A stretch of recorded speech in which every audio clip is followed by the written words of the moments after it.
நேற்று இரவு முதலமைச்சர் அவர்கள் எனக்கு போன் பண்ணி நெல்லை பாஸ்கர் எப்படி இருக்கீங்கன்னு கேட்டார். நல்லா இருக்க சார் அப்படின்னு. நீங்க அங்கதான் இருக்கீங்களா, கிருஷ்ணகிரியில தான் நீங்க வேலை பார்க்கீங்களா அப்படின்னாரு. ஆமா சார், அங்கதான் சார் நான் வேலை பார்க்கேன் அப்படின்னு நான் போன்ல சொன்னேன்.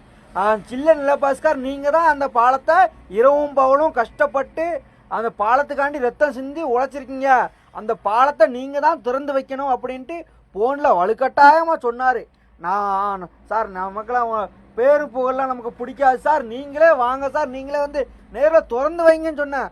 அவர் அப்படி அதெல்லாம் ஒன்றும் இல்லை, நீங்கள் தான் நெல்லை பாஸ்கர் அந்த பாலத்தை திறந்து வைக்கணும், நீங்கள் தான் ரத்தம் சிந்திருக்கீங்க இரவும் பகலும் அப்படின்னு அழுத்தி சொன்னார்.